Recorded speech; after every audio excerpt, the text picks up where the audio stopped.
He grew up in the early 1900s, and by the 1930s, he'd worked hard enough to get what he wanted and deserved.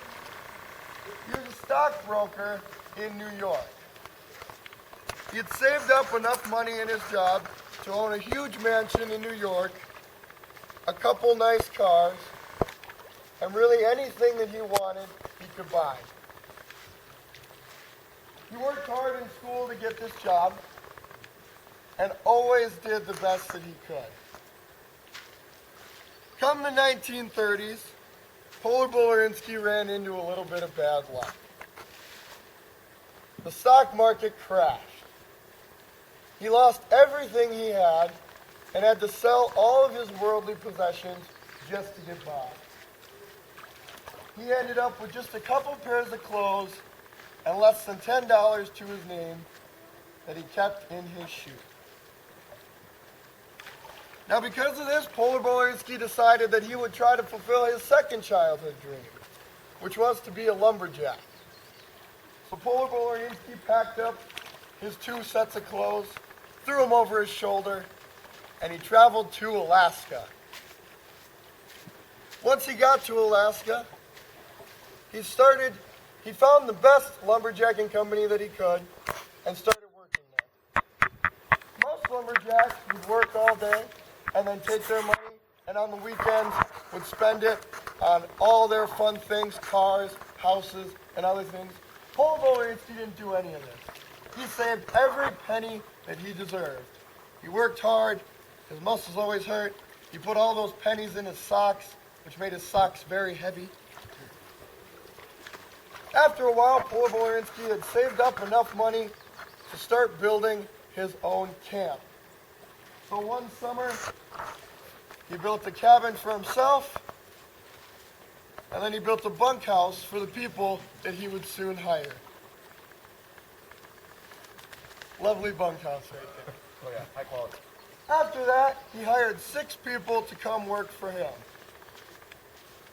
Those 6 people and Polar Bolorinsky cut down some of the biggest trees in Alaska and did some of the best logging that Alaska had ever seen. Come the second summer, Polar Bolorinsky was tired of working so hard and decided that he would hire a foreman to run his logging camp for that summer. While the foreman ran the camp, Polar Bolorinsky decided he would try out another thing that he was always interested in, and that was trapping. So he went through the woods of Alaska, setting up 100 traps that he would check daily. With these traps, he started catching mink, beaver, and other things, and selling the furs to the people of Alaska. After a while, Polar Bolorinsky's furs became the talk of all of Alaska. Because like I said, Polar Bolorinsky was a rare breed, and everything he did perfect. One early morning, Polar Bolorinsky was out checking his trap line, and off in the distance, he saw a polar bear. It was a magnificent bear, white as snow, slightly bald, maybe even a little blind, but it was a beautiful bear. Polar Bolorinsky didn't pay this bear much attention because it was Alaska. He had seen this bear before. So he went back to messing with his broken trap. After a while, he looked up and saw that the bear had gotten considerably closer. Now, Polar Bolorinsky was a little nervous about this, but decided that he would just shrug it off, and he got back to work. A few moments later, Polar Bolorinsky looked up and saw that the bear was right over top of him. Now, he did as any man would do and ran. The bear chased him immediately. They ran through the forest, dodging trees, dodging people, dodging everything they could. Polar Bolorinsky did not know that bears could climb as well. So Polar Bolorinsky ran as fast and as hard as he could, but it seemed like no matter how fast or how hard he ran, the bear was always right behind him. Polar Bolorinsky turned a corner and saw a lake. Now, he was a swimmer when he attended Harvard, so he figured if there's any way that he was going to escape the bear, he was going to escape the bear in the water. So he ran into the lake as fast as he could.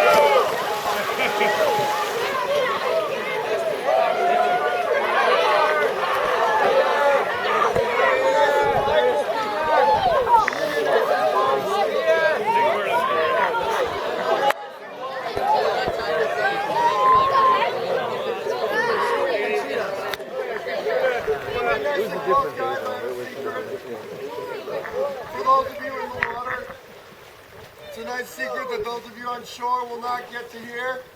Come on in, nice and close. Yeah!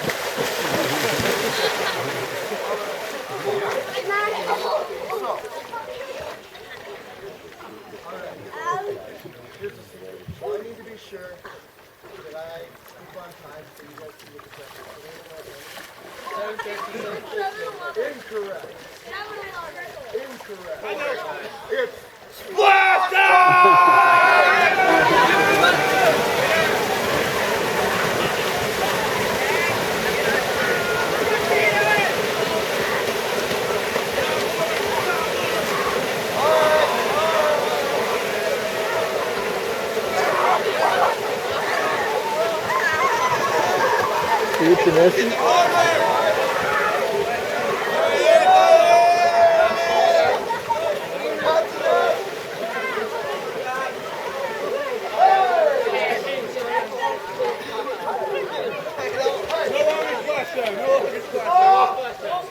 Alright, so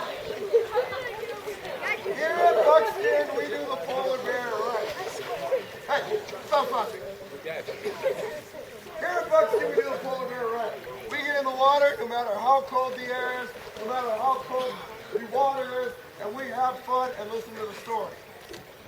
Over in Tenchies, they have a beautiful sandy beach that goes all the way in. They don't have to run on the lovely massage rocks. Their adult leaders come down with giant trays of hot chocolate, and every time the scouts get out of the water, they get a lovely thermos of hot chocolate that they can sip on, and they can just enjoy their hot chocolate while you guys sit here and do the polar bear the right way. So what we're going to do is we're going to wake up Tenchi, because they're probably still sleeping or getting ready for their hot chocolate. So we're going to wake them up with a giant polar bear.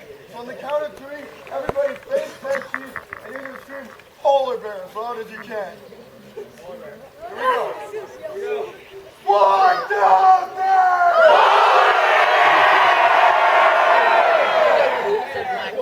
That wasn't bad.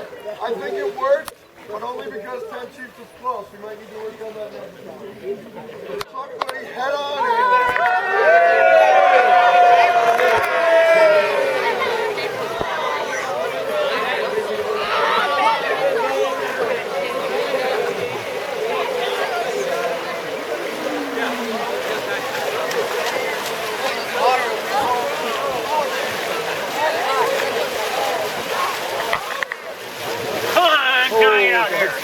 You scared the polar bear.